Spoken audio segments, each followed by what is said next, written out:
Make no mistake, if you harm my people or my land, I will hunt you down like a dog and make you curse the hour of your birth. Taliana Sentharun, Justice of the Saldusk Cell of the Eldrith Veluthra.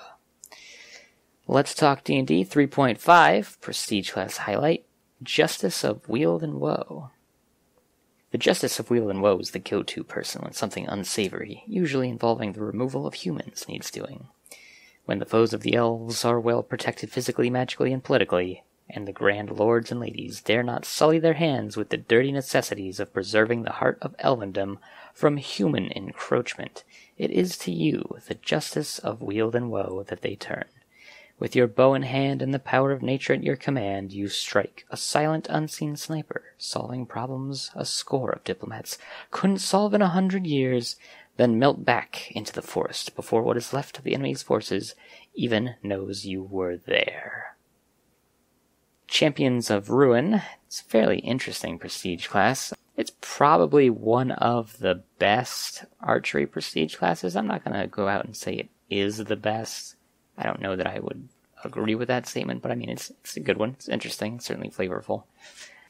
Some of the entry requirements aren't so bad, but I mean, it's kind of geared towards ranger. It wants you to be a ranger with all the skill requirements.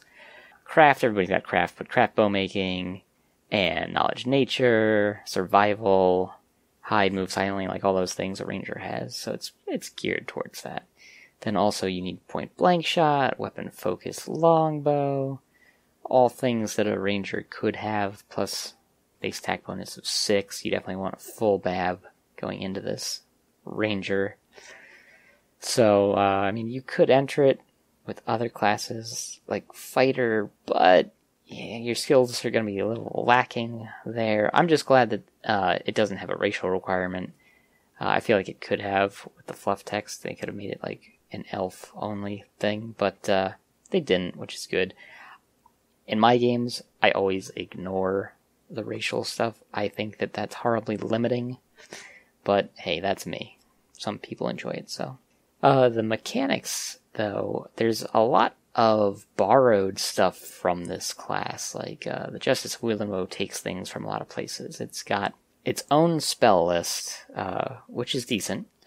But then it has Woodland Stride from Druid, it's got Sneak Attack from Rogue, it's got Poison Use and Death Attack from Assassin, it's got Hide in Plain Sight from Ranger, among other things. So yeah, it's got a lot of decent stuff to make it well-rounded. I do like the description of Death Attack here. It's amusing because the Death Attack text for Assassin is slightly different than the Death Attack here, because with Assassin, you get it at level 1. With Justice of Weald and Woe, you get it at level 10.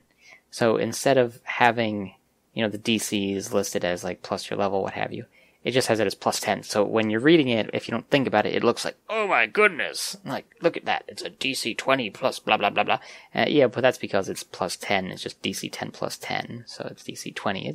It's just amusing to me. But as I was saying, like, the spells are decent. Only goes up to 4th level, but I mean, it's a prestige class, what more can you expect? All the spells pretty much are well chosen. They're the kinds of things that you would want as an archer. They're going to help you with your archery, so that is nice, at least. At least there wasn't like a focus on the stealth.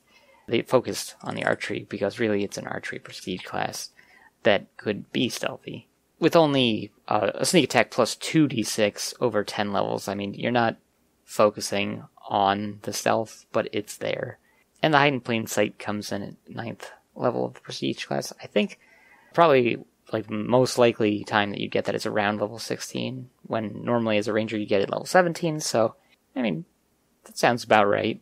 I mean, I don't think that Hide in Plain Sight is like game breaking if you get it significantly early. So they could easily have moved that up in the ranks of things to get, but hey, you know what? It's decent to have regardless. If I was going to take this through some feats that I was looking at, since you already have point blank shot, I mean, that opens up a whole bunch of different things, like precise shot, maybe improved precise shot, rapid shot, certainly. Those are all on the bonus feat list that you get at 2nd and 8th level. And there are a bunch of other good choices on the bonus feat list too. Improved critical could be another good one. You're kind of stuck with longbow, so if you wanted some other kind of bow, well, you're kind of wasting feats at that point because you need to have weapon-focused longbow, unless you were able to talk your DM into changing that. I think that would be a pretty easy thing to change. Like if you prefer crossbow or short bow for some reason, then, I'm sure that would be a perfectly fine change. Some other, I think, I won't say necessary, but really, really useful ones would be the Deadeye feat from Dragon Compendium. Just remember the errata changed the prerequisite to a BAB of +1, not +14. And also Woodland Archer from Races of the Wild. Those would be pretty good for this build. You're focusing on archery and all the different times that you're going to be using your very wide variety of abilities at this point, because you're getting the sneak attack, you're getting the poison, you're getting spells. You can do all kinds of different things. Plus you've got your favorite enemy from Ranger, presuming that you go in with Ranger. Just a few things that would also help you out as far as items go would be a Quiver of Energy from the Magic Item Compendium, and maybe also a Crystal of Energy Assault Magic Item Compendium. That'll get you some bonus elemental damage. And if I were to use this class in my campaign for my players, I don't think I would really change anything. I really like this Prestige class. I think it's well-rounded. I think you can make it work real easily. There are some Prestige classes that I just straight off the bat, I'm like, no, we're making changes to this thing.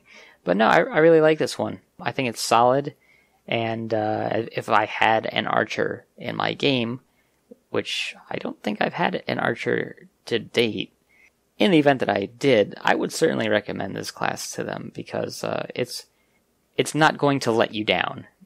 There are some that would probably let you down, and this is not one of them. I do like it. Champions of Ruin also mentions a few things about combat. It tries to explain that your longbow is your best friend. Of course, it's an archery prestige class. And sure, at 6th level you get steady hand, so that you can still fire in melee without provoking attacks of opportunity. But really, you shouldn't be in melee. If you are in melee, something went wrong. And instead of just firing from melee without provoking, you should be trying to get out of melee. So, sure, you can, but you shouldn't. The fact that you're getting stealth abilities like hide in plain sight are, evidence that you really shouldn't be in melee. That you can use that to your defense to try to escape melee, for example, although preferably you'd be able to hide and then get your sneak attack from a distance, not from point blank. I will say that this doesn't feel like an NPC Prestige class.